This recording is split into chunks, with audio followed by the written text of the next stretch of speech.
পথ নিরাপত্তা সচেতনতা সপ্তাহ উপলক্ষে সোমবার সকালে আসানসোল দুর্গাপুর পুলিশ কমিশনারেটে দুর্গাপুর ট্রাফিক বিভাগের উদ্যোগে একটি বিশেষ বাইক র্যালি আয়োজিত হয়।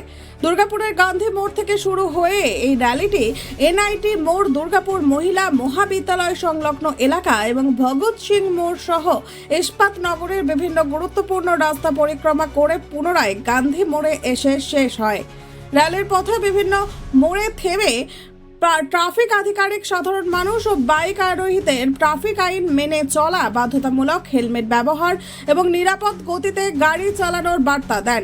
ট্রাফিক পুলিশের পক্ষ থেকে জানানো হয়েছে, সড়ক দুর্ঘটনা হ্রাস করা এবং নিরাপদ যান চলাচল সংস্কৃতি গড়ে তুলতেই সচেতনতামূলক কর্মসূচির আয়োজন।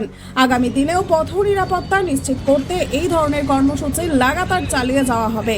Bureau report, Durgapur news digital. আজকে তার প্রথম দিন। আজ আমরা মোটরসাইকেল যে র্যালি শুরু হয়েছিল তা এখানে আমাদের শেষ হয়েছে।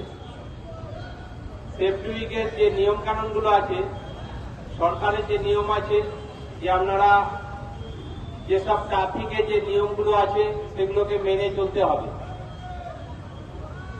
যেমন হেলমেট পরতে হবে, ড্রাঙ্কেন অবস্থায় গাড়ি চালাবেন না, সিট বেল্ট পরে সিট বেল্ট লাগিয়ে গাড়ি চালাবেন। নির্দিষ্ট জায়গায় যেখানে সিগন্যাল আছে, সিগন্যাল কি লাইট জ্বলছে সেইভাবে বেরোতে হবে, লাল লাইটে দাঁড়াইতে হবে। হেলমেট সবাইকে পরা, হেলমেট সবার পরা উচিত, কারণ নিজের সেফটি নিজের কাছে। নিজে যখন বাড়িতে সবাই ফ্যামিলি লোক আছে, আপনি যদি উইদাউট হেলমেট পরে বেরোন, তাহলে যদি কোনো দুর্ঘটনা হয় আপনার বাড়ির লোককে আপনি কি জবাব দেবেন, তাদেরকে কি দেখে যাবেন? আমি সেই জন্য সবাইকে অনুরোধ করছি, সবাই হেলমেট পরেন।